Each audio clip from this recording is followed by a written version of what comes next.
So, hello. It's so nice to meet you, by the way. Likewise, Augustine says fabulous things about you. Oh, I just put two and two together that you guys are a pair. So that was fun to find out for me. But yeah. Yeah. So there's nepotism everywhere, just like Hollywood. Yeah. No, that's fabulous. And I'm like a horror fanatic. And so it was really cool, I don't know, learning more about you. And I stalked you a little bit on the social medias. But yeah, my girlfriend and I are definitely going to watch a lot of your movies. Are they available just like online anywhere? Or? I can give you links. Okay. Unfortunately, our last film has a music. It changed before we got the rights to it. So after getting all these distribution offers, we couldn't accept one because it would cost more money to get the new deal with the music rights. So I just have to give people the Vimeo with the password. I'm not allowed to publicly display it anymore, which is a drag. Okay. That would be super fun though. But yeah, so welcome to this interview, and we are so excited to have you here at the Iconema talks for the Women in Science and Arts section. So Devi Snively is a ballerina turned filmmaker, also a published fiction author and lecturer at the University of Notre Dame. She's an alumnus of the American Films Institute's directing workshop for women and invited to participate in the 2017 inaugural AFI Fox Studios Bridge program. Her films have screened at over 500 festivals worldwide, garnering awards, distribution, and critical acclaim. She specializes in dark comedic horror that challenges the genre stereotypes with a feminist lens. She also writes about the dynamic feedback of cultural stereotypes and demographics being not only influential to media art, but reinforced by. So with that said, I'm very excited to talk to Devi about being a woman in the arts and in society in general. So we will move on to our first question. So Devi, what does it mean for you to be a woman? And within this, everything that you are as a woman. So an artist, a filmmaker, an academic, a daughter, a wife, a friend, a family member, and whatever you identify as. What does this mean to you?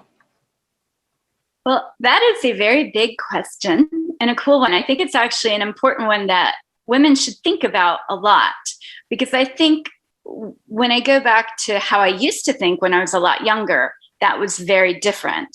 In fact, I identified more, biologically as a woman, and I want it to be known as a human first, and then a human with a vagina second. Now that I realize, wow, that was really problematic. And I think it's problematic in society because that is just biology. And culture is what we really have to think about. So then we have to look at gender.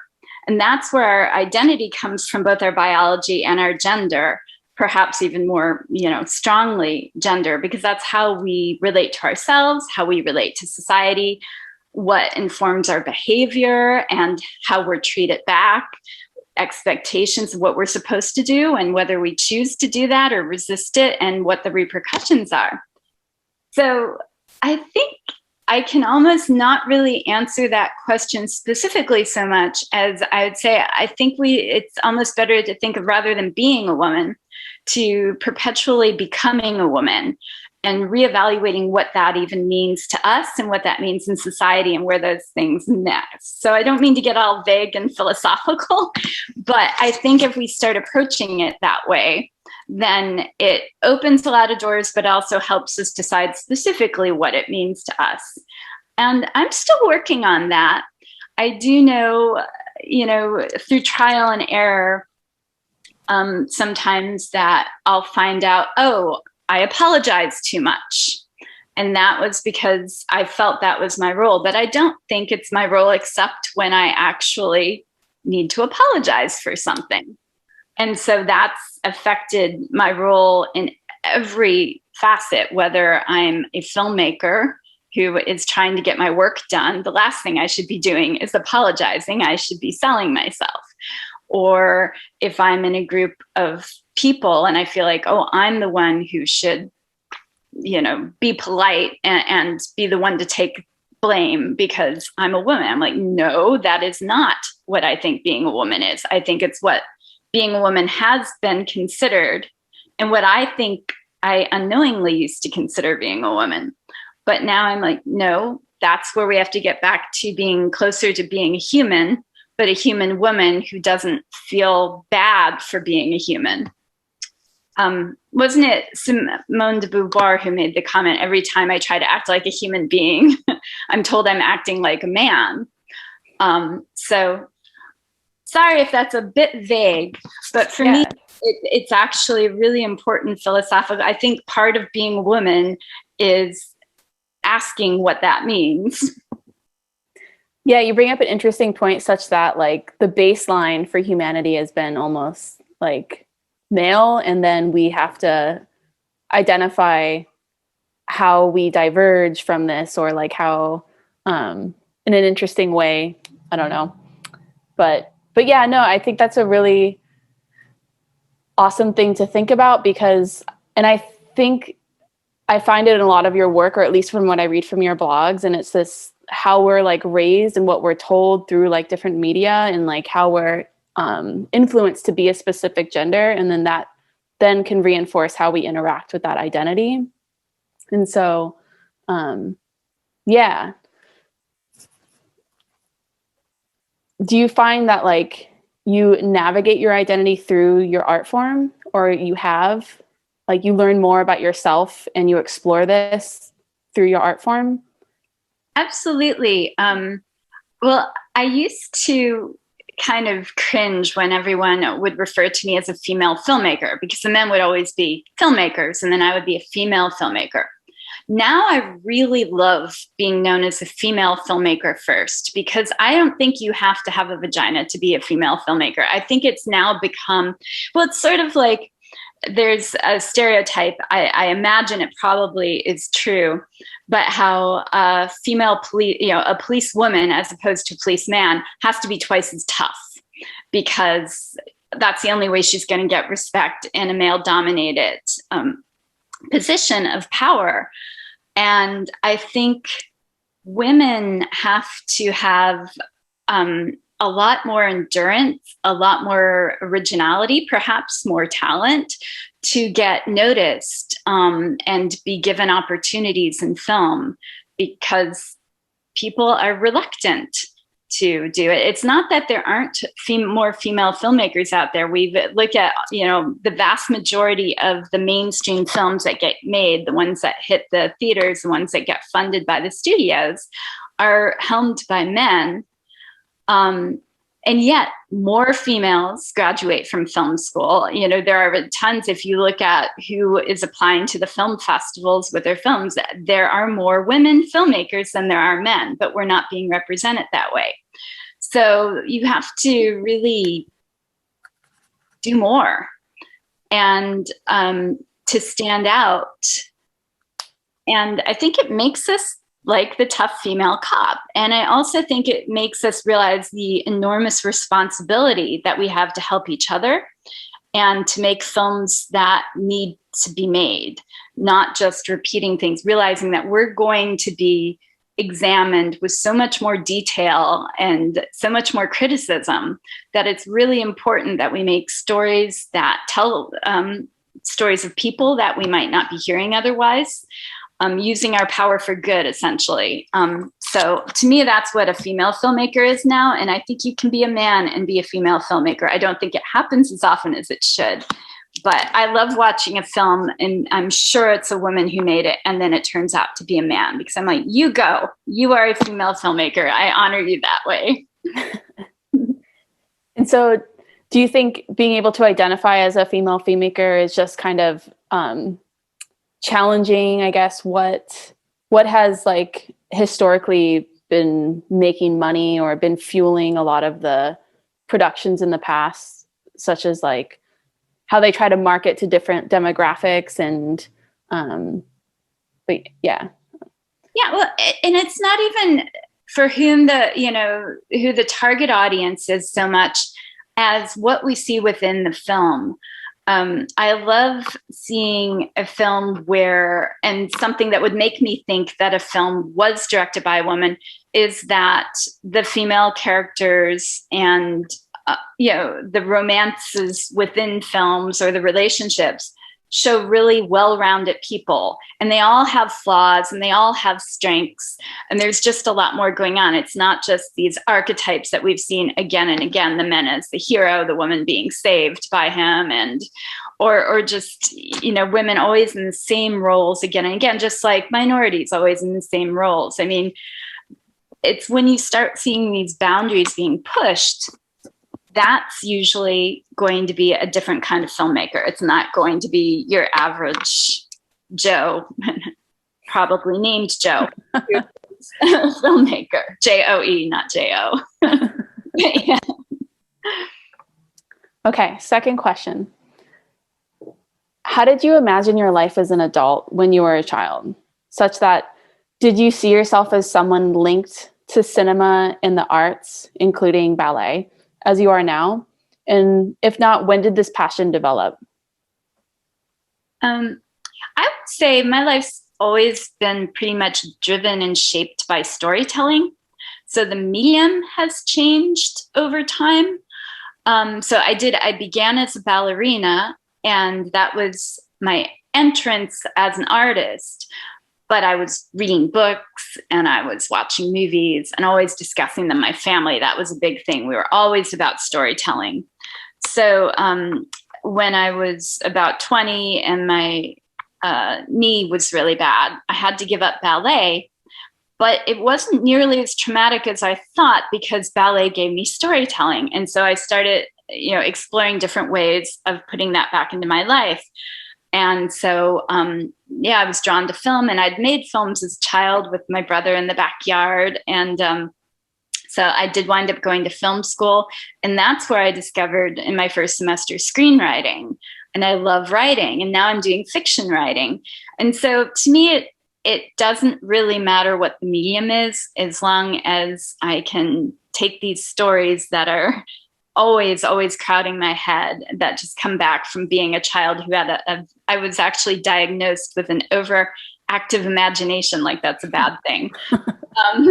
I guess it was for a woman in the 70s. I don't know, a young girl in the 70s. But anyway, I guess I always knew it would be a part of my life. I didn't know to what extent or in what form. But once that, and I think most people are into storytelling, whether they know it or not. It's just whether they produce as well as consume. So where did you grow up? I moved around a bit. I'm primarily from Cleveland, Ohio, but I spent a year in Venezuela in high school as an exchange student. I've lived in New York, San Francisco, LA, New Orleans, Washington, and then back in the Midwest. And I was, in Indiana. I was teaching at Notre Dame. I'm not there anymore. And I've spent time in Spain and Europe and Southeast Asia with my partner, who's an anthropologist. So I go on field work with him.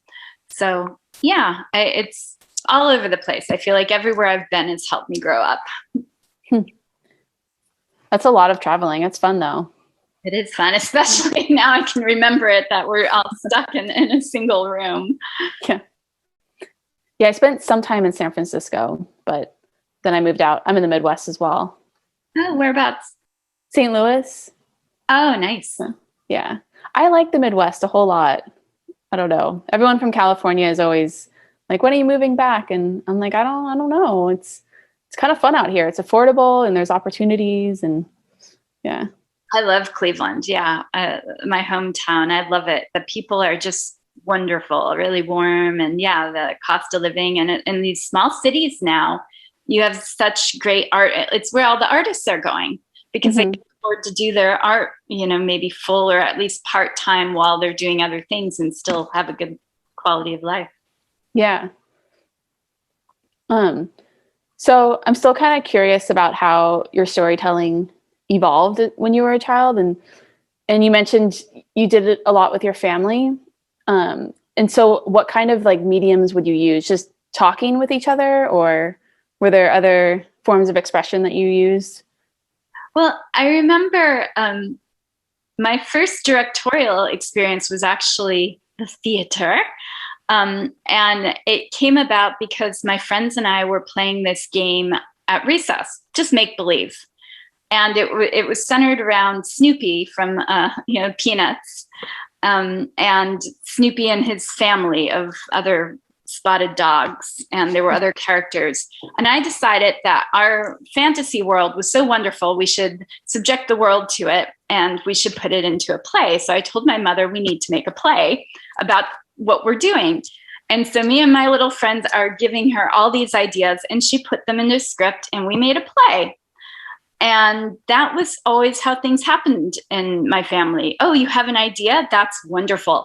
How do we make it real? And so I learned the steps for making my fantasies become reality. And maybe I don't have a good line there, border between what is fantasy and real, because I do live in a fantasy world as much as I do in the real world, which has been very good in the pandemic, I might add. But so I always have these fantastical ideas in my head, and I just need to get them out one way or another. So that's, I think, just stayed with me. And I get as excited about reading somebody else's work or watching their work, because to me, that's still storytelling. Afterwards, the family would gather. We always talked about what we watched. We were very, very engaged. And so what was working, what didn't, and why we liked it, and could this happen, and what does it tell us about life and ourselves? So, yeah. That's really great. It sounds like you had a really supportive and interesting family.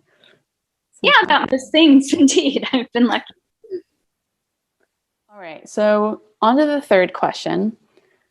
How has gender impacted your work within the cinematic field?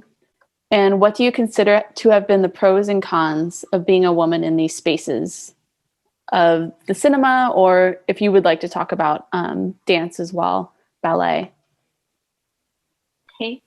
Well, it's fascinating to me to look back now, because in my earliest time as a filmmaker, I actually thought being female was a bonus and got me more perks.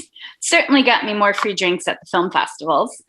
But, I was being able to do the American Film Institute's directing workshop for women, being a female filmmaker who made horror films at a time when that was not. Now there are many women who do it, but when I used to go to the festivals at the beginning, I was a unicorn. I just got so much attention. I got lots of press. I had fans. I mean, I was never like a big, famous filmmaker, and yet I had people reaching out to me, and women and men alike. The women were inspired and wanted to learn how they could do it too. The men tended to want autograph photos. This was a while ago. But yeah, so it seemed like it was a really good thing, and it could only help me. But, there's that glass ceiling, and I finally found out why they call it a glass ceiling, because it's not until you bump your head against it repeatedly that you realize it's even there. And I've noticed this with myself and other women, most notably when I got selected along with 24 other women for this really incredible opportunity with one of the major studios. And to be groomed, to be directors of like multi-million-dollar, big franchise movies.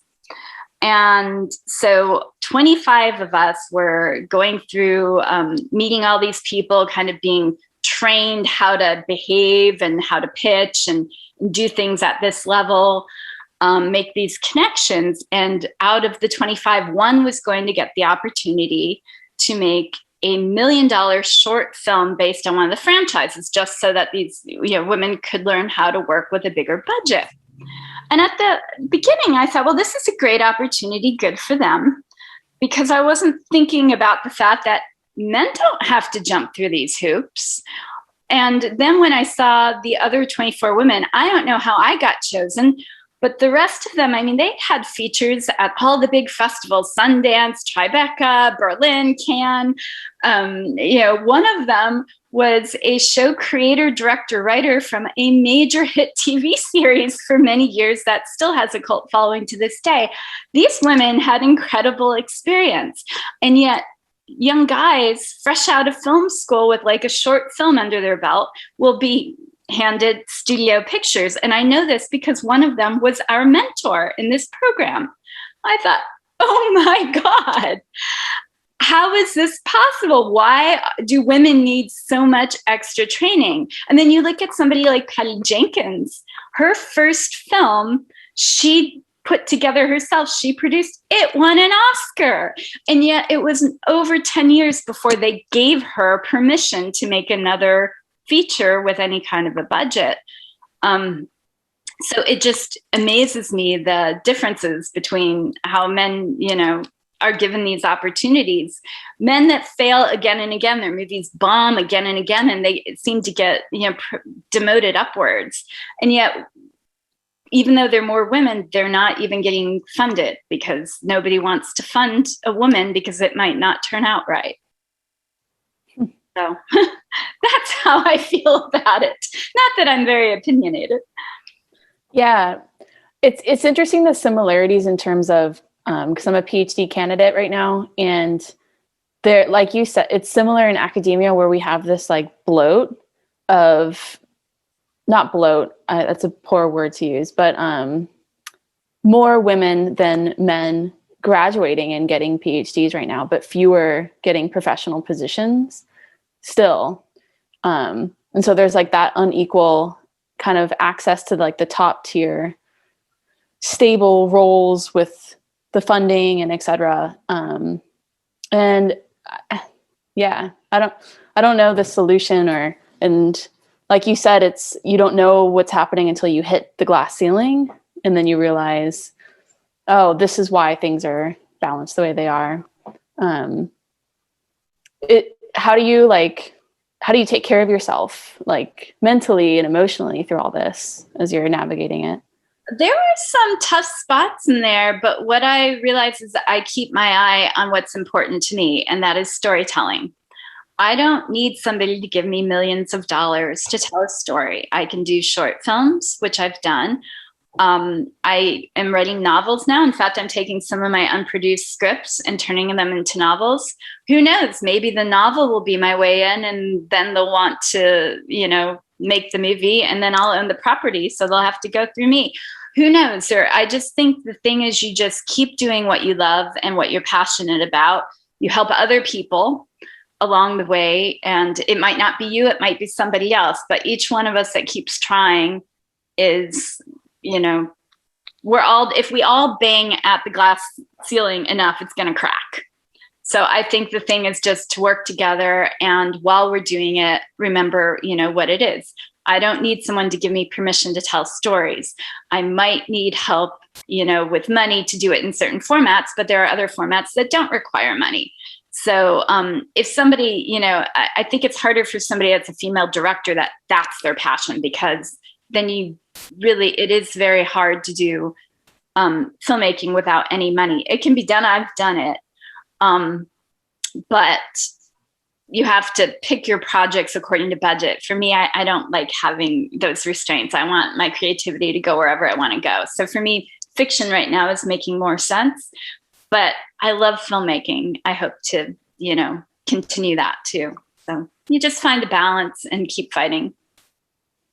That's good to hear. And it is nice, like refreshing to hear someone just to say, like, keep with your passion. And I think about that too as I'm graduating. Like, I don't really care what job I get as long as I'm able to continue writing and doing things that I like to do. So, and I'll figure it out. Yeah, it is. And I've been so inspired by people. So many of my friends have, are actors and artists and teachers who, wow, it's a pandemic, and what do you do in these circumstances? And how resourceful and creative people have been. And it does seem like the ones who have these passions and have art and creativity in their lives, they're coping better. And the friends I have who are successful, and most of them are male, they're the ones having the harder time with all of this. And they're the ones in trouble because they're relying on these paychecks they're not getting right now. And they don't know how to do another way. So again, that's another thing I love about being a female filmmaker in this broader sense of what that means, because it's given me these resources and this agency in my own life, because I can do this. I don't need them. They've never been there for me before. So now I'm strong enough to stand on my own and find my own ways in. And people who've been, spoon-fed their success all their lives. And I don't mean to that sounds bitter. I'm not saying people are, that people don't have talent that make it. Obviously, there are a lot of really talented filmmakers whose films get out. Thank goodness, because we enjoy them. But I think it's harder for somebody that's had that kind of ease or at least more ease than some of us in getting into those positions. I think it's harder when it's taken away and they haven't had to, fend for themselves. Yeah, because they kind of just expect it. They're like, wait a second. Yeah, where is my treat that's always been given to me? Okay, so the fourth one, we've talked a little bit about it already, but this is a space for you to talk more in depth about your work in the arts, particularly in the film world. And within this, I think a fun story about maybe one of your favorite films that you've created would be kind of interesting to hear, or any other fun anecdotes you have from creating a work of art of yours. So is there a particular angle to this as far as beyond a fun anecdote, like how it informs or just in general, just a fun story? So this is broader, but because it's a piece about women in arts and sciences, maybe we can tailor it a bit to a specific anecdote about how you've navigated creating a film as a woman, and more in depth than we've just talked about, like the process in itself. Yeah. Oh, well, here was a story that was an eye-opener for me. So when I got into AFI's directing workshop for women, for that program, I made a 15-minute short film called Death in Charge. And this was the first time I was working with, for me, a budget of any substance. And it was the first time I was working with professionals. Usually I worked with people fresh out of film school. If they even went to film school, I had people working for free and for fun. And so this was a big deal on a sound stage at AFI in Hollywood. And, people with real credits working on my little film. And it was a big deal. And the problem was we had one crew member who was in charge of scheduling and stuff, who worked on a major TV show. And when I saw the schedule he brought in, I thought, oh no, this is the first day. You always have an easier day the first day. And we can't have all these shots in one day. They're completely too hard for the first day. We're going to get behind. This is unrealistic. But he was a big professional and I was not. So I didn't say anything. And that was probably partially being, I'm a woman and I'm new, so I better not speak up. Well, on a 5-day shoot, by day 2, we were already a half day behind. By day 3, we were a whole day behind, and it was getting worse and worse. And then we have this one climactic scene we're shooting, and it's not working out because it has a little girl in it, and the mother had brought her a giant Jamba Juice. We had this beautiful rehearsal. We took a little break so that they could light the scene appropriately. And during that break, the girl had this huge sugary drink. And we get there and we're shooting and she can't pull it off. She had a sugar high and a crash, and the performance is terrible. And here we are, the climactic moment of the film, and we're already way, way, way behind schedule. And everyone's like, well, we're just going to have to, break down this set. We have to build the next set for tomorrow morning. We have to do, I'm like, no, tomorrow morning we have to reshoot this one. This isn't going to work. So we're just going to have to figure that out. And everyone panicked and freaked out. And so they're like, she's crazy. They actually went behind my back and spoke to my partner, my male partner, to tell him I'm being crazy and to talk sense into me. Well, of course, him being my partner, he came over, he said, I just think you should know that these people just said this and I'm not sure what to do. Said, I will take care of that. And I told them, look, I am the director and this is my choice. The movie will not work without it. I will take the schedule. I will redo it. I will have everything set. You trust me, we'll do this. Well, I redid the schedule. We did. Everyone agreed. We got the performance. Thank goodness it wasn't working before. Everybody was like, woo.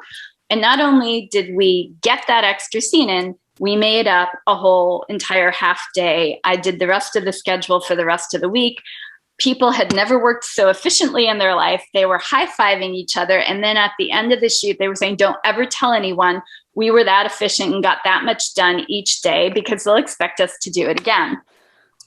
So that was my story of how I had to earn respect like the tough female cop in order to get what I wanted as a director. But that was so shocking to me because I thought, wow, these are the professionals. And I'm the, fresh off the turnip truck from Cleveland, Ohio. What do I know? Well, apparently I knew more than they did.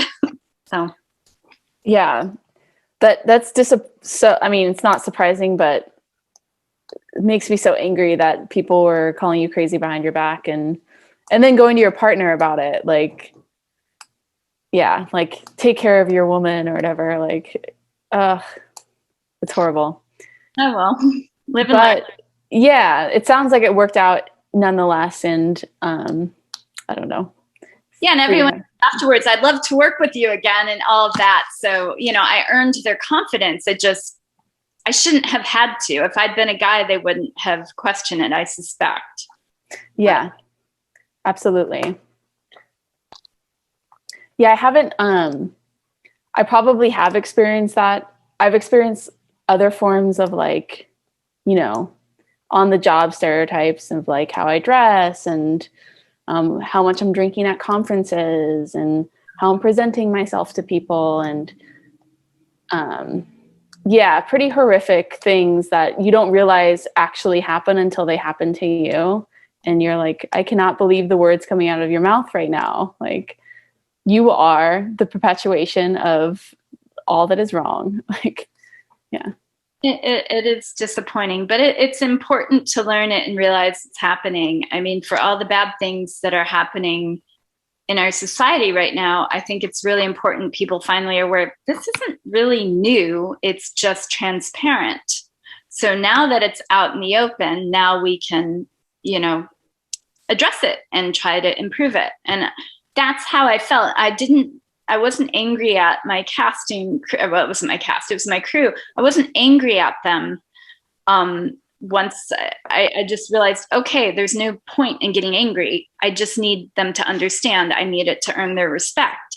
And afterwards I did, and everything was fine. And so I think you just have to go into it like, these biases are here. I need to shatter them. And then if people continue to behave badly, then, call the alarm and say this person needs to be called out and not allowed to participate because that's not cool. Yeah. Yeah, I was actually told once that I need to stop dyeing my hair so much and focus more on school. Whoa. Yeah. I was like, okay.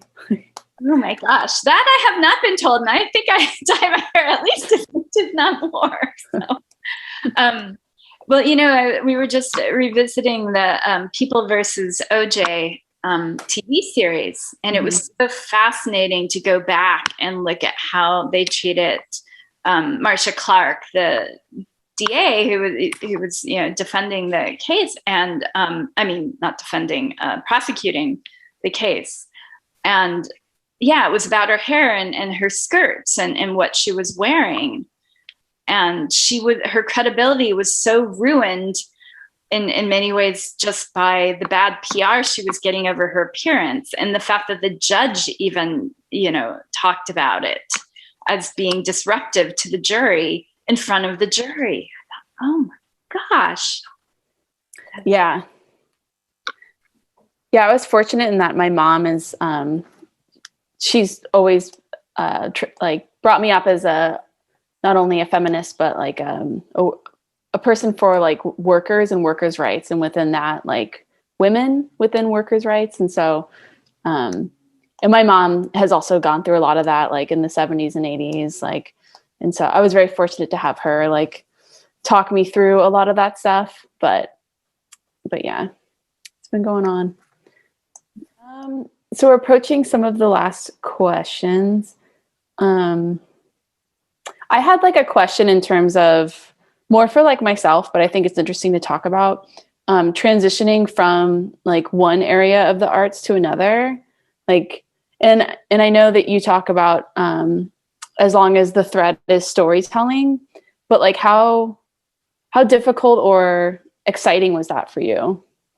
Well, I think the most challenging, frustrating, and simultaneously exciting shift for me has been going from screenwriting, filmmaking to fiction writing, because they are so counterintuitive in many ways, even though you're still storytelling. But as a screenwriter, creating a film, it's only your job as a screenwriter to be the writer.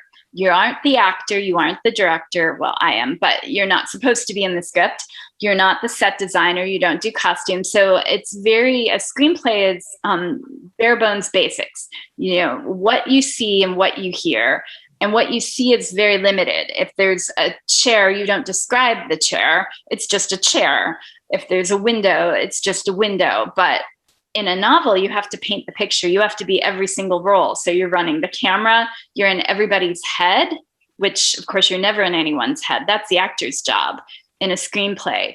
So suddenly I'm making a film, but I'm doing it entirely on the page.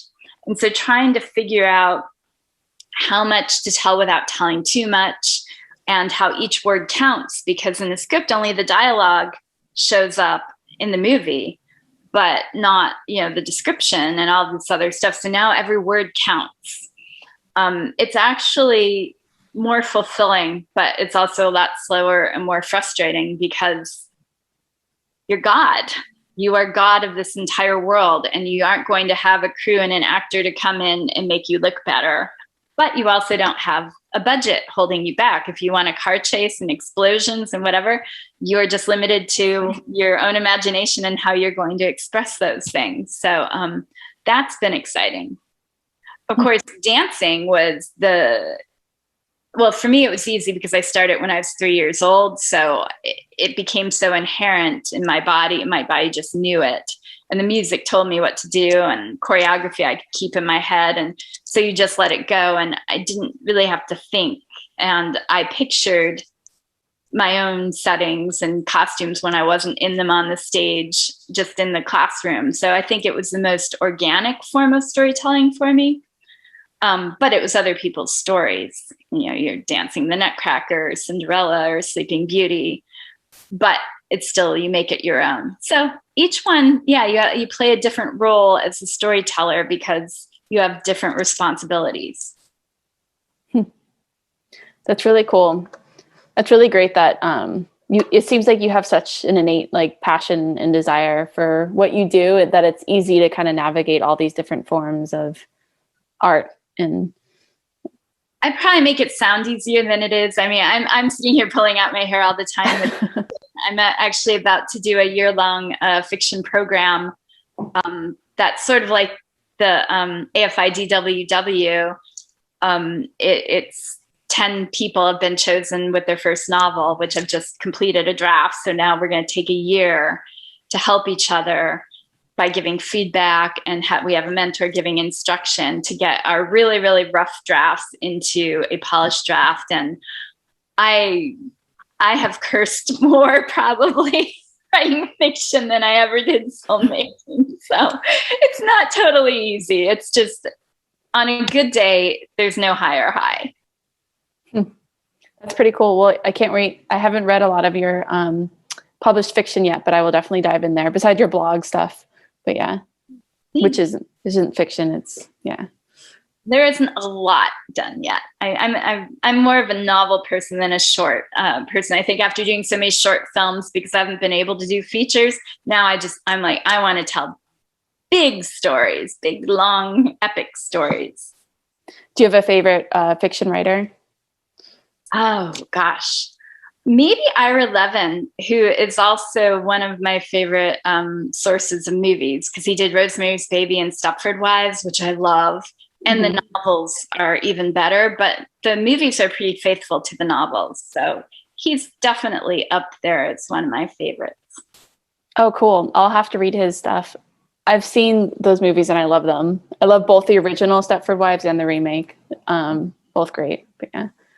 Oh, I was not so fond of the remake because I had a real problem with the ending. I thought it was kind of the women were for Stepfordism, basically. Oh, is that what happened? Yeah. Okay. Like, so they all just kind of like morphed into the Stepford Wives at the end? I mean, it was all, as I recall, and I blocked some of it out on purpose. I kind of feel like I have to go back and revisit it. But yeah, I was just so stunned because, yeah, it turned out, spoiler, but yeah, it was a woman who decided that women would be better off as robots. Oh, wow. I'm like, I'm sorry you had a bad time, but don't speak for the rest of us. If you want to be a robot, go be a robot. I totally support a woman's right to choose to be a robot if she feels that's the right choice for her, but do not make me be a robot alongside you because it's not my thing. I will have to revisit that. Or not. Yeah. I mean, it's definitely a horror film. So finally, we would like to give you an open space to give us one last message in relation to anything you would like to say to women in the arts or even the sciences, or whatever comes to your mind right now after our interview. Actually, I think it's not just to women alone, but to everybody. I think that this is a time, especially during this pandemic, where we really need to think more about creativity and the roles it plays in our lives. And we shouldn't just be consumers of it. I think that can be really problematic. We need to not only be creators of it, but to engage with the creations of others more actively, to not sit back and accept things the way they are, but be participant observers and creators. Because the more that we engage with all forms of art and storytelling that are out there, the more that we participate, the more our voices are going to be heard. And we're seeing the power of social media. We're seeing the power of television programs, whether they're fictional or non-fictional. And sometimes it's hard to tell the difference between the two. So I feel like if we just start really participating and putting our own stories out there and evaluating the stories and talking about them with a wide variety of people, we're going to become better people. We're going to become better artists. And we're just going to be a lot happier. So be active and find ways to share stories. I love that. I'm so horrified by consumerism. Not to say that I don't consume regularly. We eat so much and we watch so much and we buy so much, and it's just bombarding us. And there's something that's been so almost healing in some ways about the pandemic for people that are not overly stressed, where you actually get to navel gaze for a bit more than usual. And after you get tired of gazing at your own navel, you want to look at other navels. And I think that's when you start to realize, wow, it is a give and take. If it's just give or just take, it's not really art. I think art requires community, and we need to participate both as the spectator and as the producer. And when we do both, only then do we really have communication. Yeah, in a weird way, like I've felt definitely more engaged, I guess, during the pandemic, like because I'm very more like thoughtful about, I mean, I'm not going anywhere. And so I'm more thoughtful about what I'm doing with my time, rather than just like the escapism of leaving the house or doing the next thing. And yeah, being really intentional with what I'm doing, and yeah, slowing down is a good thing. But can I ask you a question? Yeah. Are you the drummer? I am. Yeah. That is cool. What do you do? I used to play in a few bands, but moving in the pandemic kind of put a wrench in that. So I mostly just play. I've listened to music and play, and yeah. Recently, I've been playing a lot of Riot Girl, just fun, and I'm sure my neighbors aren't very happy, but very happy. They might be jamming. They might be grateful for a new piece. That's exciting. Wow. How'd you get into drums? I've always been really into music since I was a kid, and I played guitar. I mean, I play guitar too. I've been playing since I was like 8, but like, I don't know. I was really fascinated with drums, and my neighbor had a drum set. His dad was in Captain Beefheart's. So I grew up in LA, and so my neighbor, his dad was in Captain Beefheart. I think that's the band, something like that. And he was a drummer, and he gave me like his old drum kit. And so fortunately my parents let me like put it in my room and play. And so I just started playing, and I've kind of taken it with me everywhere. And I mostly gravitate towards drums in place of guitar, because anytime I'm in a band or jamming with people, there's usually that like one dude, the lead guitarist, who like, I don't know, is really, really great with like the 1-3-5s, and like knows like his like jam scales, and I'm like, he can have fun and do his thing, but like, I don't really want to compete with that. So I'll just go on drums, and like, so it's also given me a space to, be more involved with like music and musicians, because there aren't a lot of drummers. And so yeah, because I just like being involved, playing music and having fun. So I'm impressed. I hope I get to hear you play sometime. That would be super fun. I would love to jam for you, or whatever, have a show maybe. Cool. Yeah. I'm down. Thanks.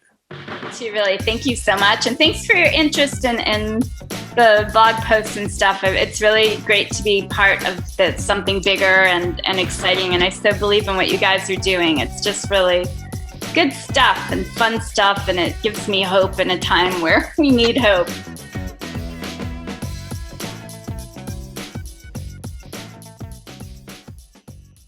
But that was really fun to talk about in general. Yeah, I read your piece recently on humanism and its like relationship to like how you identify with feminism, and the back and forth like dynamics of those two identities, and your own like kind of relationship with it and development with it. And I don't know. Yeah, I think those are great things to talk about. And yeah, I don't know. I think everyone's looking for simple definitions, and I think that's what got us into trouble. I mean, I do, and that when I talk about specificity, it is important, but on a very, very basic level, so that there's a lot of room, for us all to fit in. So we don't all have to say, like, this is what it means to be a feminist. It's like, well, there's a baseline that we can all agree on, and then we can approach it in different ways, which I think is wonderful. I mean, it should be open, and we should be constantly challenging it and talking about it. Yeah. And it should be viewed as like an identity is a space that is like opens you up for new ideas and new ways of thinking, rather than like closing other ideas. Like, it's not, having identities isn't about that, I don't think, unless you're like a hateful identity. But yeah. Right. Exactly. And then we don't want you to go away. Anyway, I love your outfit. That's great. Thank you. So I try to make it a little like horror-esque. with like the red and the black. But yeah. Great. So I went as a Gomez for Halloween. I love Gomez. Yeah.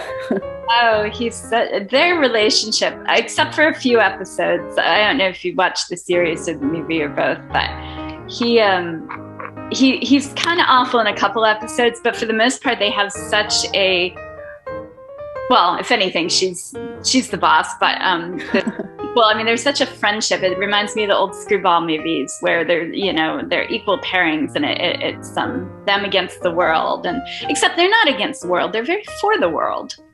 They're very accepting and tolerant, unlike their neighbors. Yeah, no, I love their relationship. It's like, as you put, it's like them, but I don't know. They are a good pair. Yeah. Yeah, my girlfriend went as Morticia. It was very cute. I've been Morticia before too. I love it. Not even on purpose. I just like the look. I have the wig and the dresses and stuff. It's just a good look. It's a good look. That's fun. So I was listening to some of your interviews too, and is it true that you made an entire movie in 2 weeks? Oh yeah, and it shows. And I will not be sending you. Well, there isn't a link to that, but you don't want to watch that. Okay. Yeah. That's pretty crazy. So that's fun though. It's a fun little project. It was a wonderful experience. And actually the film did okay. I mean, it got into festivals, won awards, and got distribution. And, we even got some money. I mean, we didn't even break even, but, it was a good experience. And it got us like free trips around the world to festivals and stuff. So it was amazing, but it was a learning experience and not one I would subject on other people anymore. That's cool though. Yeah, one of my friends in town, she's like really into improv, and so occasionally we'll like dress up for a holiday, and mostly to like troll, and then do like a fun like skit, like I don't know, mostly like political trolling kind of thing, but it's still fun. The most fun I've had on any project was a web series I did when I was living in LA. We did it in our 1-bedroom apartment. We completely papered the walls and like gift wrap, like zebra print and whatever. So we created the sets.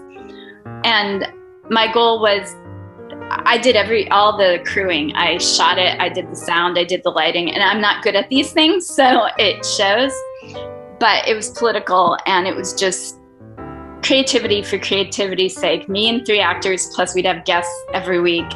And it was the best fun. It's still the only thing I can watch of my own work without cringing, because I'm not like, oh, what could I have done better? It was just pure joy of creativity. It was wonderful.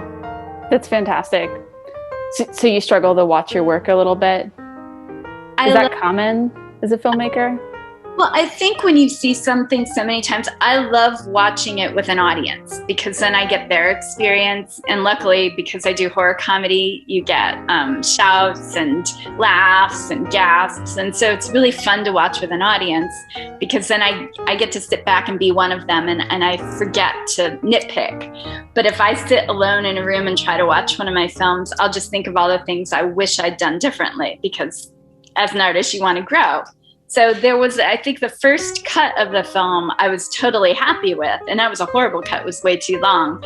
But then after you watch it enough times, you just see all the flaws. I'm sure it's the same thing writing a thesis, or, you turn in an article and it gets published, and then you're like, oh man, if only I could go back and change it. Yeah. Like if I added that one more sentence, like or something like that. Yeah.